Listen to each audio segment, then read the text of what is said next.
Hello everybody, and welcome to my review of Spider-Girl The Complete Collection, Volume 2, or Spider-Girl Modern Epic Collection, Volume 2. What the heck does that mean? Well, it was just announced a few days ago, or maybe a week ago when I uploaded this, that they're going to be making the Modern Epic Collection of the Spider-Girl series, and Volume 1 of that will be the exact same content that Volume 1 of these, that are called the Complete Collection, have. I have Volumes 2 through 4. I don't have Volume 1. I think Volume 1 will come out in March 2024. So, yeah, this is basically what the Epic Collection is going to be at that time. So, if you did not know, Spider-Girl is an alternate universe that first appeared in What If, Volume 2, Issue 105, where Spider-Girl is really Mayday Parker, the daughter of Peter Parker and Mary Jane, and it's sort of a full new Marvel universe in the future with different versions of characters, old characters being set in different positions, and it's really interesting. And this was definitely one of the, probably one of the best comic book collections I've read, that I've done a review on so far, honestly. If not, I would, outside of Ultimate Spider-Man, I probably would say this is the best one so far. So, well, at least I've had the most fun doing. I still like Vengeance of Venom and Maximum Carnage a little bit more. As you can see, this is the back cover, and this collects Spider-Girl issue 16 through 32. This is, you can kind of think of him as the fourth Green Goblin in this universe. Norman Osborn's grandson, the son of Harry Osborn and Liz Allen. So as you can see, that's what Volume 1 looks like. This is what Volume 2, her on a Goblin Glider, it's explained. All made by Tom DeFalco, and some people call it the DeFalcoverse. This is issue 26, and throughout this, there's a whole bunch of brand new characters and super, like these two twins who are called the Lady Hawks. They don't have any powers, but they still fight crime. They're training with her, and her trainer is Ben Urich, who she calls, Uncle Ben, I think. I don't think she ever calls him like that, but still. Her coach at school is Flash Thompson. I think it's supposed to be Flash Thompson. I don't know if they ever told him his first name either. Not really much happens in the first issue. Just a fun little squabble between her and basically the Wasp of this universe, Ant-Man/Wasp of this universe, called Stinger. And then Nova comes in, and instead we basically know him as like a teenage superhero back at this time in comics, and this came out in 1996, the stories. But yeah, Nova is like the most stick in the butt, stern, overachieving, try-hard, no one likes those people ever guy here. Always wanting to follow the rules and tell people not to goof off. Peter Parker, of course, is in almost all of these issues. There's Kane. He's in one or two issues at the start.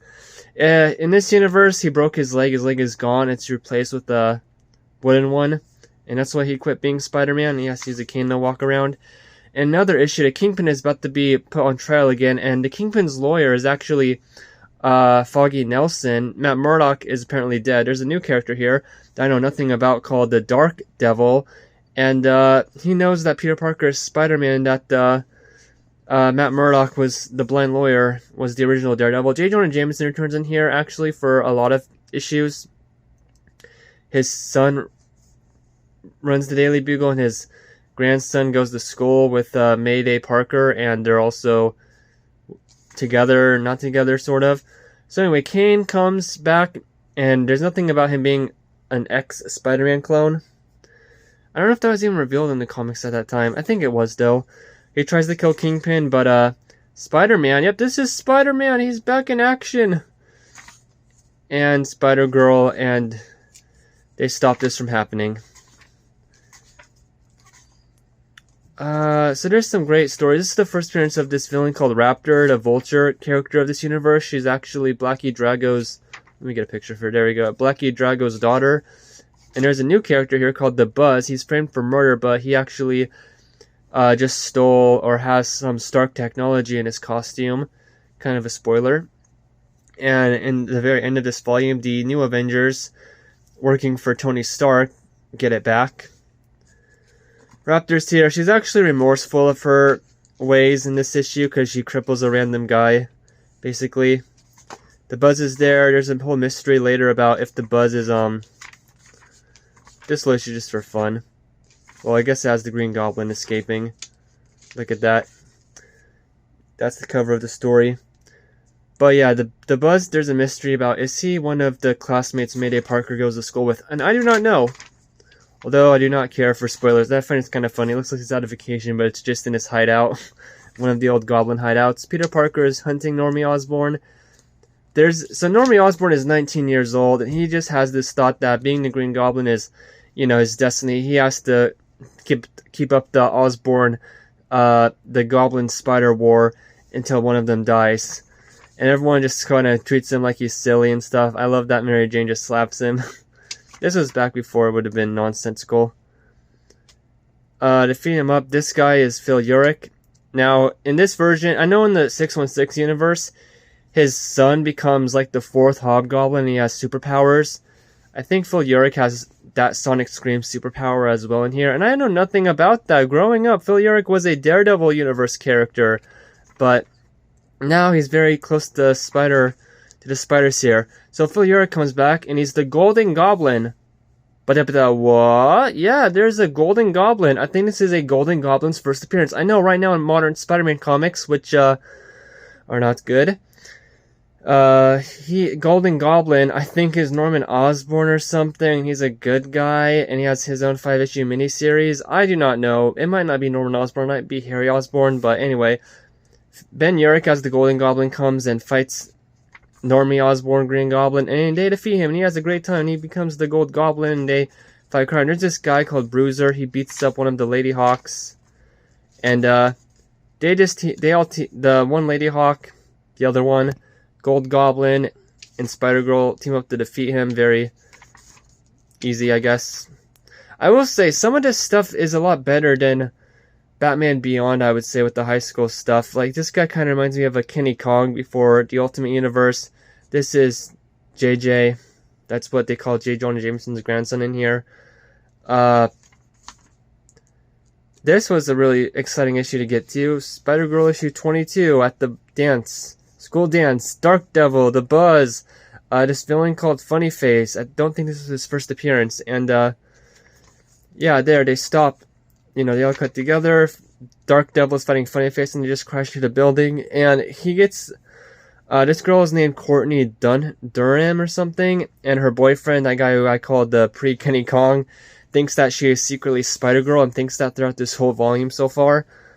And so, yeah. Anyway, then the Buzz comes in. And they manage to get rid of Funny Face, but they do not defeat him. And there's confusion. And it's all crazy when that happens. There's this girl, there's no fight in this whole issue, and it's still really entertaining and important. Well, I guess Dark Devil kind of gets mad because, again, super serious person. So, this is the fun issue. I'm not going to talk much about it. Oh, it wasn't fun, actually. This was one I really liked to see. Iron Fist returns, and there's a villain right here. His name is, what's his name? Dragon Fist. He has the power of Iron Fist as well, as a force field from a belt he wears, and Iron Fist gets back in action after a very long time and helps defeat him. And he's like, yeah, I'm not going to be a hero anymore, probably. The Savage Six. Again, reading this, not knowing it, I was like, Savage Six? There's a Savage Six in modern Spider-Man comics in, 2020s, and it's like, they already had one back in this day. But yeah, the Savage Six is just 6 of Spider-Girl's enemies, or a villain she defeated, and they all come together. I guess Raptor, it's revealed way later that, well, not later, just after this, that she kind of changed her ways. So, yeah, this is a double-sized issue. It's a little, like, this is the exact same opening cover of Amazing Spider-Man Annual 1, and just like Annual 1, Spider-Girl fights these characters one-on-one and finds cards to get to the next villain. Funny Face is there, and his brother called Crazy 8 just arrives as well.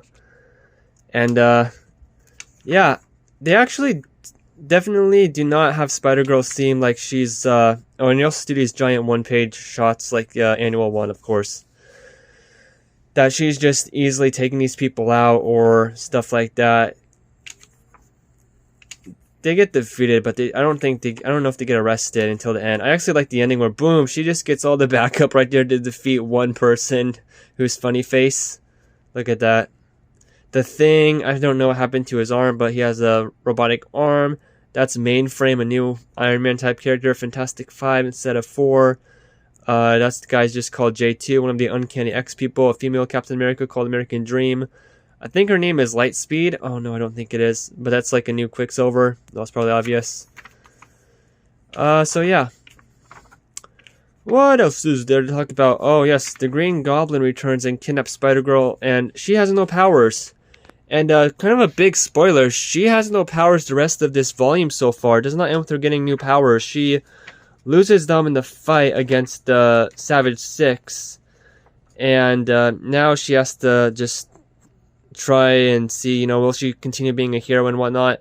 And she manages by talking to end this generation-long Goblin War between the Parkers and the Osborns. And Normie Osborn, I'm pretty sure, does reform permanently. So it was a really surprisingly good issue. I did not expect him to kind of snap and turn like that. So yeah, here's a Raptor changing her ways, giving free stuff to that person's family who she crippled in her first appearance on accident. Gold Goblin is doing his own thing. Spider-Girl decides to use a Goblin glider and Pumpkin Bombs to fight crime because she doesn't really have her spider agility or strength anymore.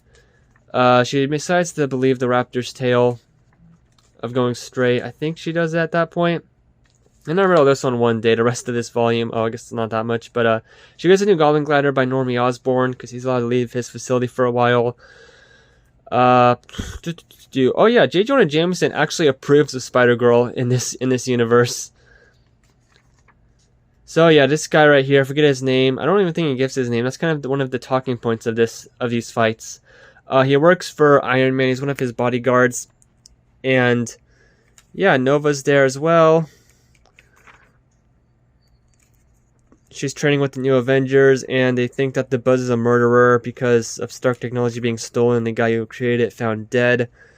She decides to work with she decides to defend Raptor being a criminal, and the Buzz and Raptor as well gets brought in because she's trying to do the right thing now. Whenever she gets kind of dragged into this. So there's all these characters, really cool fight character. And in the last issue, you see this character called Steel Spider. Now, I did not notice, I didn't know a lot of things before I read this, but Steel Spider, I thought I was going to pause the video, sorry. Steel Spider is actually Ollie Osnick. Well, who's that? And yes, I think they did this in the, yeah, I know they did this in the, well, his costume didn't look anything like this. Well, I guess it kind of did. I mean, he's a Dr. Octopus fan, so of course he would look kind of like this. Anyway, so Steel Spider is Ollie Osnick. Ollie Osnick, if you do not know, first appeared in Spectacular Spider-Man 73. He was a Dr. Octopus fanboy, but then when Spider-Man fought him and almost killed him, saved him, he decided to use his Octo arms for good and wear a Spider-Man costume. But in the future, he's a big hero, or used to be. Like, they would have action figures of him growing up when Spider-Girl was younger. But he's kind of given up. He doesn't really see a point in his life anymore. And American Dream and Spider-Girl there, and they kind of convince him that there is a point, that he is doing good. So I really like that return. I did not know that about Ollie Osnick. It's amazing that they brought him back. And in the last page of this volume, a Spider-Man returns. Look at that costume. Somehow, in front of Peter Parker and J. Jonah Jameson, because Mayday Parker works at the Daily Bugle as a photographer or something like that now, because the first photography job sucked. Okay, definitely recommend it. I was surprised how good it was. Lots of different characters. I guess if you knew the Marvel Universe a lot beforehand, you could get all of the references and ties, and it would make it multitude more enjoyable. I would honestly say 33% of this was not about Spider-Girl, just as much as it was building up this different universe of Marvel and the characters and, you know, what happened in between a generation or two. And people returning and going and just good scenes, really. When it comes to what they wrote in here and revelations and, you know, callbacks and oh my goodness. So I definitely do approve this. I don't know if I'd give it a rating. I mean, some of the stuff I was surprised that it wasn't bad. Like, really? We're just going to do another hero versus hero fight? Come on, guys. This was the big, well, I guess it wasn't double-sized, but the 30th issue. So my goal for this video was just to kind of go through it. I hope you guys enjoyed, and have a great day.